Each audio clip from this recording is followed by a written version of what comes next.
Salam sejahtera Malaysia, denyut nadi suara rakyat bergema di channel ini.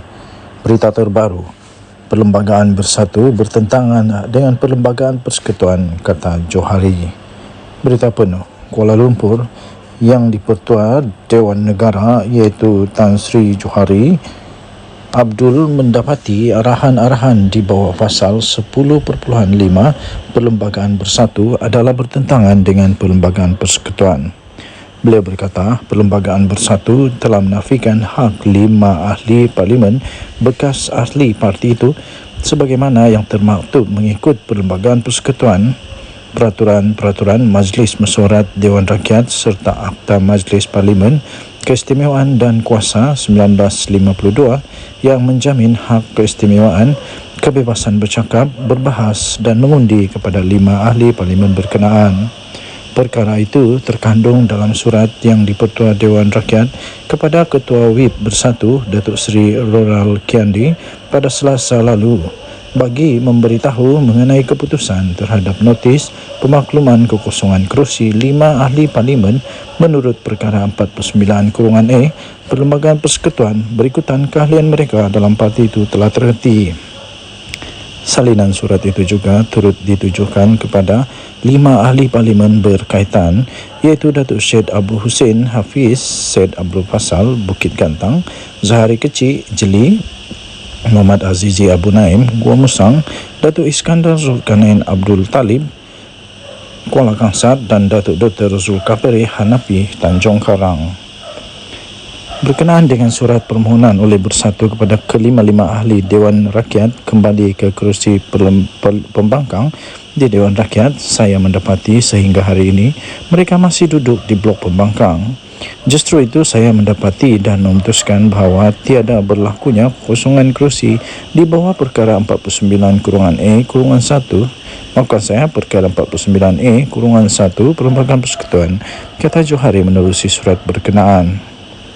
Dalam mempertimbangkan notis ronal itu, Johari berkata beliau merujuk beberapa dokumen berkaitan seperti penyata jawatankuasa pilihan khas JKPK menimbang rang Undang-Undang Perlembagaan Pindaan nombor 3 2022 dan mengenai peruntukan larangan ahli Dewan Rakyat bertukar parti DR 7 tahun 2022 penyata JKPK.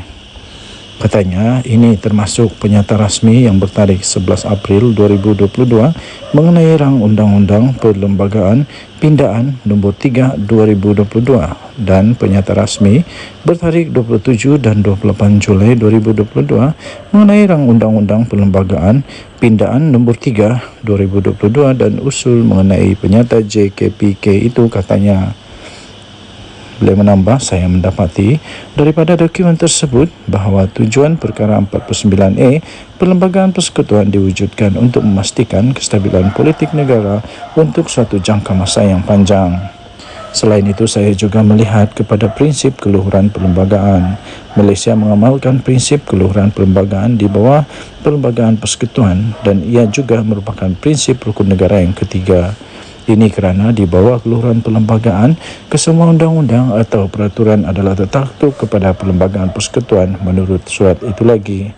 Mengenai keputusan tidak mengosongkan kerusi Parlimen Labuan, menurut satu surat yang berasingan, Johari memaklumkan beliau tidak mahu merosakkan kepentingan pihak sedang berbicara dalam kes mahkamah. Susulan ahli parlimen berkenaan iaitu Datuk Dr. Suhadli Abdul Rahman telah membawa tindakan terhadap Bersatu melalui pemfailan guaman di Mahkamah Tinggi Shah Alam. Denyut nadi suara rakyat bergema di channel ini. Untuk mendapatkan berita lengkap, sila layari bharian.com.my bertarikh 11 Julai 2024 bertajuk Perlembagaan Bersatu bertentangan dengan Perlembagaan Persekutuan, kata Johari. Sekian berita. Untuk mendapatkan berita terkini, sila tekan butang subscribe, like dan share. Kita jumpa lagi. Bye-bye. Salam sejahtera Malaysia, denyut nadi suara rakyat bergema di channel ini.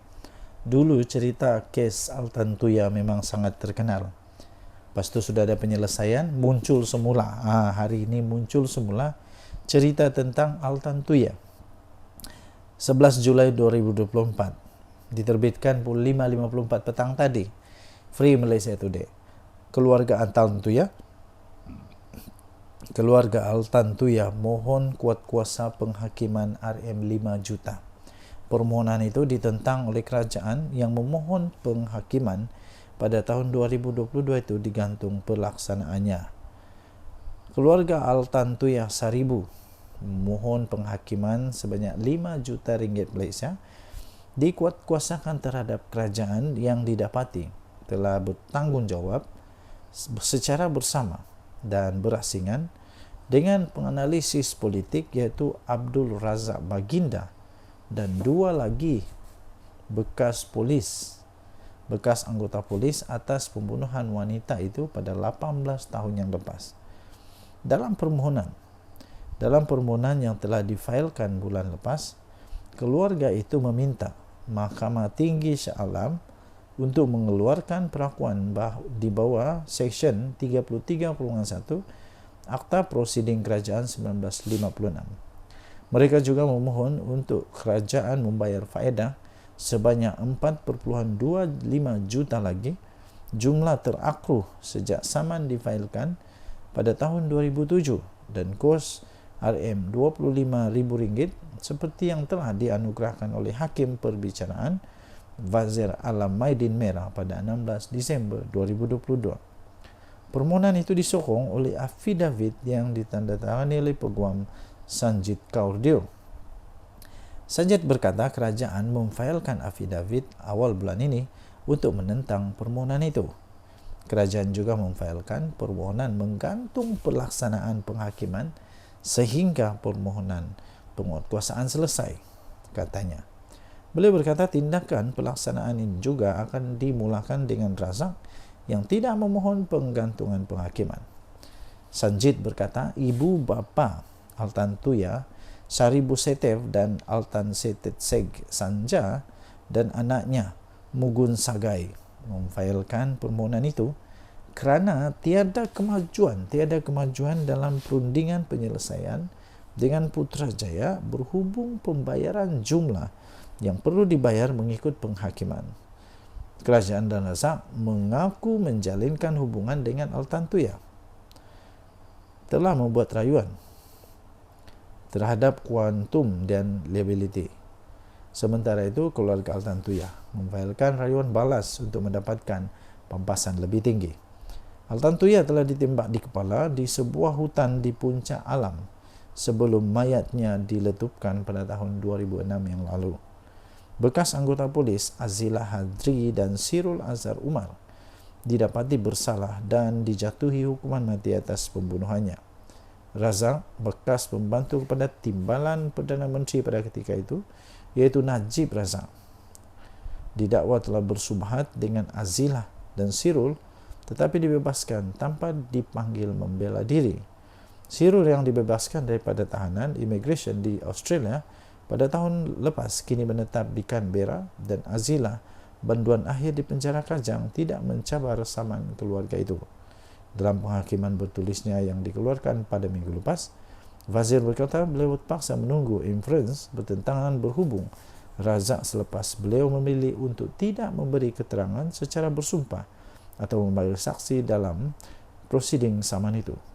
Wazir berkata Sirul dan Azira juga mengaku pada beberapa pegawai polis bahawa mereka telah menyebabkan kematian Altan Tuya dengan menembaknya menggunakan senjata api, kemudian meletupkan mayatnya dengan bahan letupan gas tentera.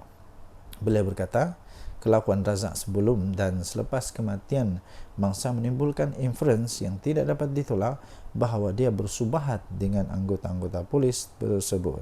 Katanya, Sirul dan Azilah tidak mempunyai alasan sendiri untuk membunuh Altan Tuya. Denyut nadi suara rakyat bergema di channel ini. Jangan lupa untuk tekan butang subscribe, like dan share. Malaysia kita punya, cintai Malaysiaku. Kita jaga kita. Sila tinggalkan komen anda. Kita jumpa lagi. Salam sejahtera Malaysia. Bye-bye. Salam sejahtera Malaysia. Giliran bersatu kena saman. Bersatu kena saman. Siapa yang saman? Orang dia sendiri tahu. bekas orang dia sendiri, orang kanan dia sendiri. Saman bersatu. Nah, inikah kehebatan bersatu? Suhaili menyaman bersatu. Dan mohon pengisytiharan bahawa pemecatan kepada beliau itu adalah tidak sah. Ahli Parlimen Labuan ini telah memfailkan saman itu menerusi Tuan Feroz Julian pada 1 Julai lepas di Mahkamah Tinggi Shah Alam.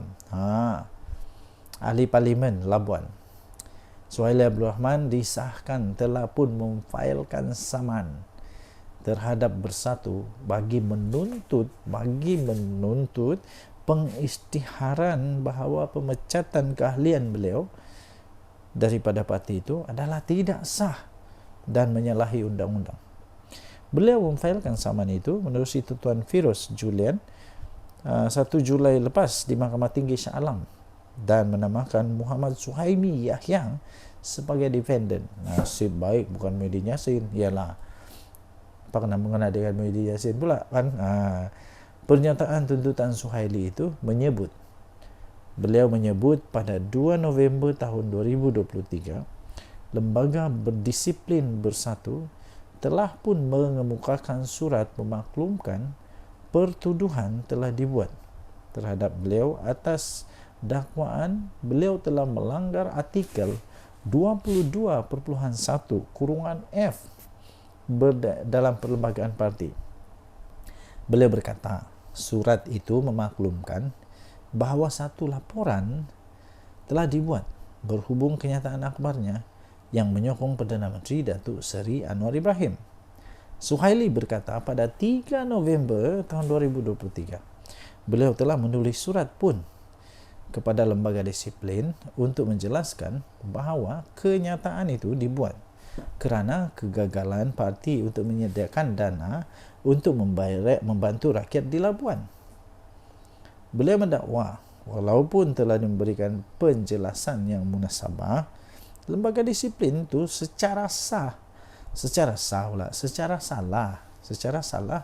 di sisi undang-undang dan tidak rasional yang telah memutuskan untuk menggantung keahliannya selama 6 tahun pada 7 November tahun 2023. Susulan daripada itu, Suhaili berkata beliau menyaman parti itu melalui Setiausaha Agung Bersatu sendiri Hamzah Zainuddin di Mahkamah Tinggi Kota Kinabalu pada 19 Disember tahun 2023. Namun kes tersebut telah dibatalkan selepas mahkamah berkenaan memutuskan ianya perlu difailkan di Mahkamah Tinggi Malaya. Pada 17 Mei lepas, Suhaili mendakwa menerima surat daripada Setiausaha Agung memaklumkan bahawa beliau telah dipecat secara automatik atas alasan telah memfailkan saman terhadap parti itu berdasarkan artikel 10.2.6 Perlembagaan Bersatu.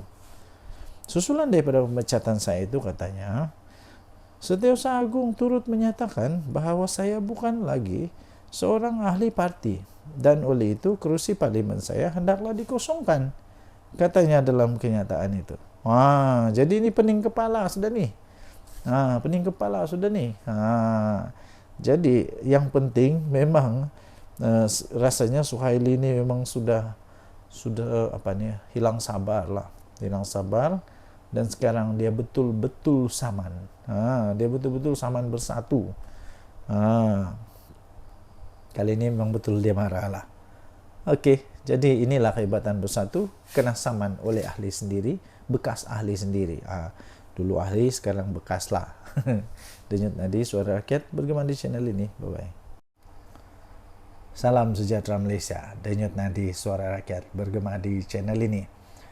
Kalau saya bagi satu teka-teki, mungkin semua orang tahu.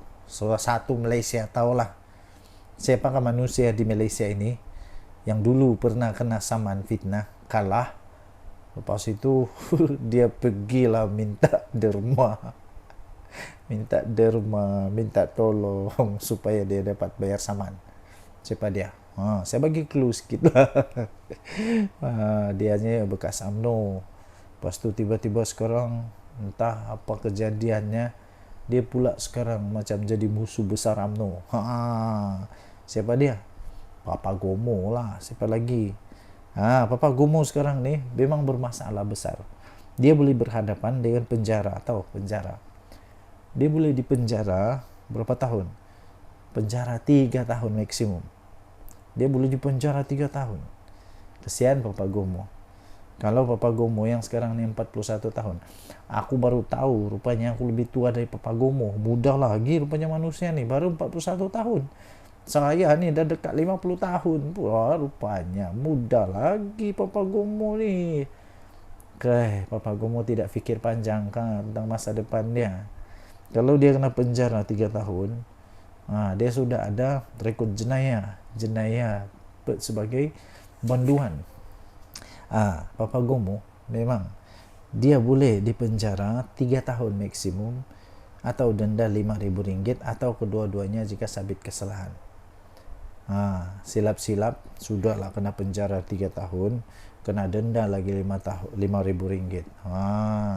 Kenapa? Kerana Papa Gomo telah didakwa dengan dakwaan apa? Apa itu? Papa Gomo telah menghasut berkaitan dengan isu pemilik KK Supermart dan N Superstores Sdn Bhd terhadap Sultan Ibrahim, yang menghadap Sultan Ibrahim. Kita tahu ceritanya. Dulu ada satu isu itu jadi isu yang panas, isu yang menjadi akhirnya sangat-sangat panas. Akhirnya yang di Pertuan Agong campur rasanya di Pertuan Agong terpaksa untuk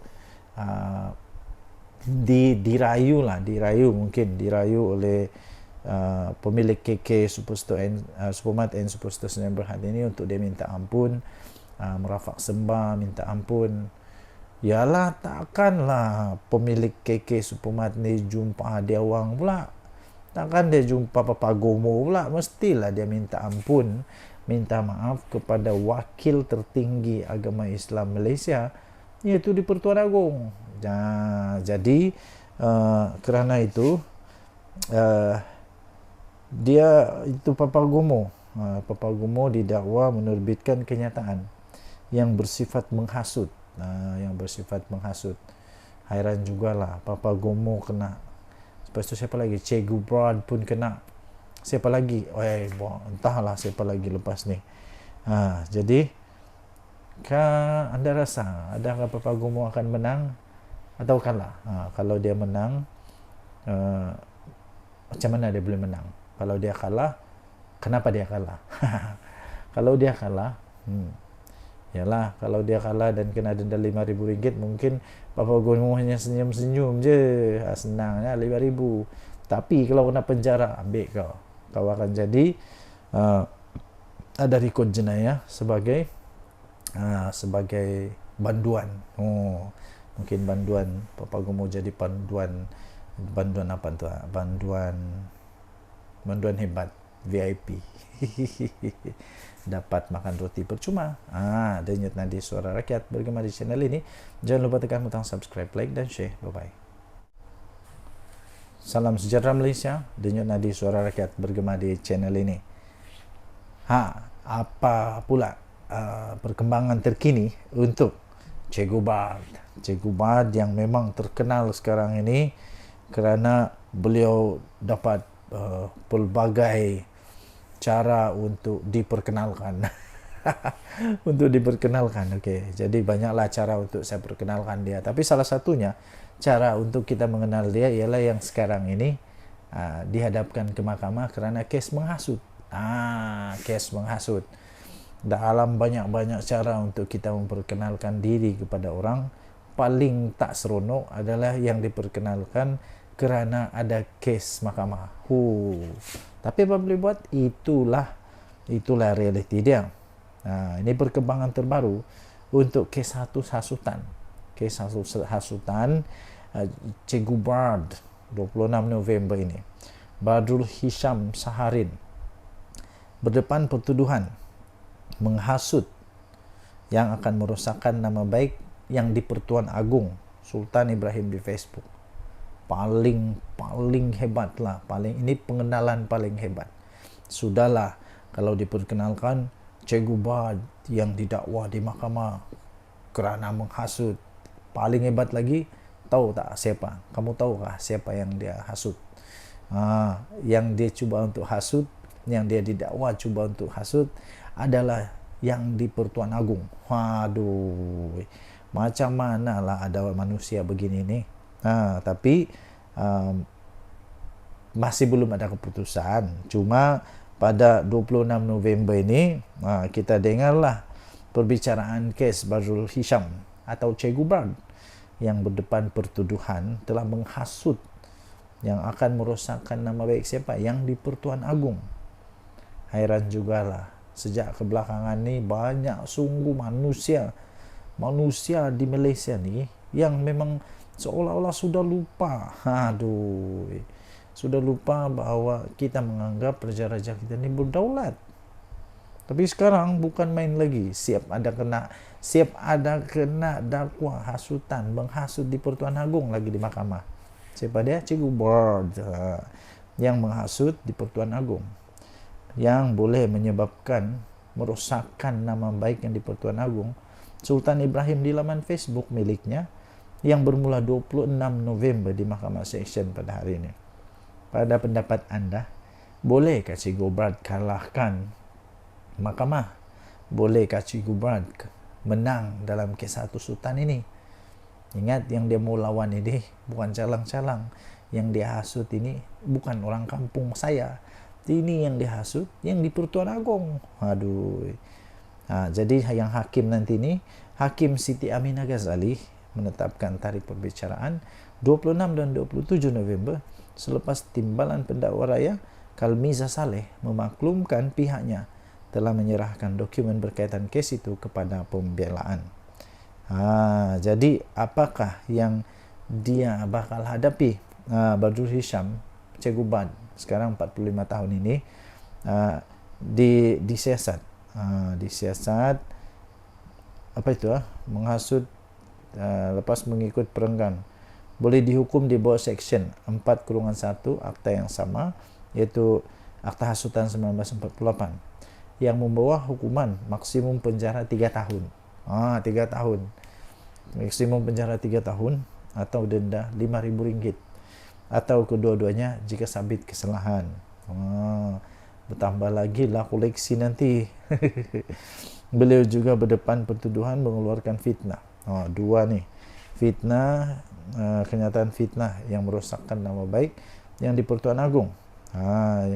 Jadi dia boleh, untuk fitnah ini dia boleh dihukum penjara maksimum 2 tahun atau denda atau kedua-duanya sekali jika sabit kesalahan. Tuan-tuan dan puan-puan yang dihormati sekalian, apakah nasib Che Gubard ini? Terlajak perahu boleh diundur, terlajak kata badan binasa.